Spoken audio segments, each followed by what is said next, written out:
data Mike 1 2 3 4 5 6 7 8 9 10 මේ මම දන්නේ එකමුතු බෞද්ධ සමිතියේ විචාරණික ගිලන් රතියයි මහා බක්මා තොරණ රාජා අද දින වැරදි බක්මාසි නෙමෙයි වෙසක් කරගෙන මහා වෙසක් තොරණ රාජා මේ මම ගෙදරට ඇවිල්ලා කතා කරා මහා වෙසක් තොරණ රාජා අද රාත්‍රියට සියලුම සිනමා හල්වලදී ප්‍රචාරණය කරේ සිනමා හල් වල නෙමෙයි තොරණ ප්‍රදර්ශනය වෙන්නේ පන්සල් භූමියේ තමයි තොරණ ප්‍රදර්ශනය වෙන්නේ. තොරණ ගැන කතා කරනවා නම් අපි බලුප්ම 45000ක් දාගෙන තමයි මේ තොරණ වැරදි. බලු 47997යි. එහෙම කොහොමද? ඊයේ තුලම් මාදිර විදුනනේ කුණුහරුප දන්නවද? මම කියන්න. එපා උකින් කියන්නේ. මේ කුණුහරුප කතා නොකර මලි තොරණ විස්තරය කියන්නකෝ. මොනවද කරන්නේ අප්පා? ඇත්ත වශයෙන්ම මේ වැඩ කටයුතු වලදී වෑර් බලුක් ගන්න අපි හાર્ඩ්වෙයාර් එකට නෑ. ඒ කියන්නේ අපි පට්ට ණය ගන්න.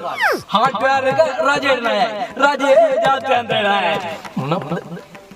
ඇත්ත වශයෙන්ම මෙහෙම අපි ණය නෑ කාටවත්. මලි මම. හරිද? අම්මට තාත්තට විතරයි මලි මම ණය. හරි. එහෙම කතා කරන්න. තාම මේ ඩයලොග් එකට 50ක් ණය. මලියද බෞද්ධ සින්දුවක් දාලා ගන්න. මේ බෞද්ධ සින්දුවද? බෞද්ධ සින්දුවද නේ? බෞද්ධ සින්දුවද නේ? මගෙන් අහලා යන්නේ මොකක්ද කරන්නේ? ඌයකෝ බෞද්ධ සින්දුව බලපන් දාන්න බෞද්ධ සින්දුව ගහපන්.